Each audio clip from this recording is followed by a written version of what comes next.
Any update on Carter at this point? He's doing pretty good. I don't know if it's a situation that, me talking really does a lot of good, really, but he's, what his plans are, but I mean, they haven't really changed. I think it's still search and destroy, basically, or something like that. What are your options? With Carter? Yeah. Well, it's like a day-to-day thing where he's getting better significantly over time. So his plan is to do what he does and go compete. That's something that we'll have to kind of step in there if we don't feel like it's in his best interest. Right? Obviously, getting to the nationals is number one, and then being at the best of the nationals is number two. So what we have to do to help him do that is the plan. So it could be like a null situation 6 years ago? Potentially, could be, yeah. I was going to ask about the 6 years ago already. Wow. I was going to ask about that. Like, how much do you draw from that in terms of kind of knowing what your options are at this point, and how much time you have managing that gap between when what has happened and when he's going to go back? Yeah, we just trust our trainer, Dan Monk, our doctor, and as we've said, Carter's a competitor, and he'll be good to go. What are his spirits like? Oh, he's good. Yeah, he's good. I just ran into him. That's why I was a minute late, actually. 30 seconds late. That's fine. Sorry, Pat. Spring break. Yeah, spring break. But yeah, I think he's doing good. I think, the first day it was tough for him because we didn't really know, where he was, and he was in a lot of pain. Usually that's a good thing, knees and injuries and stuff. If there's no pain, that's usually more of a concern because that means something's no longer there. So, but yeah, he's doing good. How's everybody else looking at this time of the year? As good as they can be, I guess you could say. Yeah, I think everyone's looking good. We just have a couple more days of hard training, and then it's just get ready to compete and just go do what we do. Do you have to look at everybody individually as far as training goes?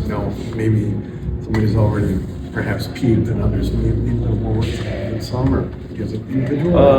Yeah, I don't think anybody's peaked yet. I think, everybody has their eyes set on, the bigger events at the end. But there's some different things. Everyone's different, obviously, different levels of experience, and then weight management is different. So that obviously factors into the training of each individual. But yeah, I think our guys are excited and at peace and ready to roll. How do you manage those different levels of experience? Is it kind of getting to know the guys and see what works best for them? What is it? Yeah, I think so. I think just getting to know the kids, and we've just had some great prep leading in with some big dual meets, and just a lot of. They're always in the spotlight. That just comes from being in one of the top programs. So, and if they didn't like that, they probably wouldn't have chosen to come to Penn State in the first place. So now it's just a time to kind of be yourself and just get what you want. What are some of the couple things you're maybe looking forward to the most this postseason that might be different from past? I don't know. It's the same for us every year. We just want our kids to be happy and want to help them just reach their goals.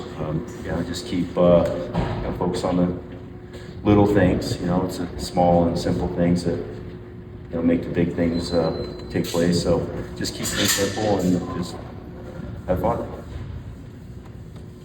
You plan might not have been to use Braden Davis and all, but obviously you had to. Are you pleased with the way he's developing him on this position? Yeah, Braden's been great, and coming into the year, obviously, we were thinking that maybe he would be the guy. We just wanted to make sure we gave Robert a chance, just because he's just been very loyal to the program, and had been dealing with injuries for so long, Davis. I think he had that in his mind when he showed up here last summer school, that there was a pretty good chance that he would be the guy this year. He stepped right in and competed wonderfully. Same kind of question for Tyler Casak too. We're really having to expect to have to use him this year, but yeah. I think as I've discussed a few times, he was always planning on starting this year. Just in conversations I had with him, and I just think that's more common than it once was. As these guys just come in and they're ready to, they just want to get in there and compete, and they don't want to sit back and watch. And so yeah, I think he's doing exactly what he wants to be doing. Does that make it more difficult for you as coaches? I mean, you guys look well in advance, I'm sure, but does that make anything difficult when these guys are coming in now with that type of mentality? I think everything just changes. You just have to keep adjusting as you're planning, and just be aware that that's just the reality. I mean, there's obviously a lot of adjustments that you have to make as college athletics has changed a lot in the last few years, and if we want to compete, we have to keep moving. Cool. Who you guys taking with as bonus guys? The bonus guys, I like that. We're still kind of working through that. I mean, we can only take 15, and it just, there's different people that some of the starters like to warm up with and work out with. So it's not about who's like the person you throw out there to match or not. It's a team effort right now, and it's a tough job if you're a backup going to these tournaments because you're in the back warming people up the whole time, but yeah, it's something we're kind of working through here. We got to figure that one out soon. Cool.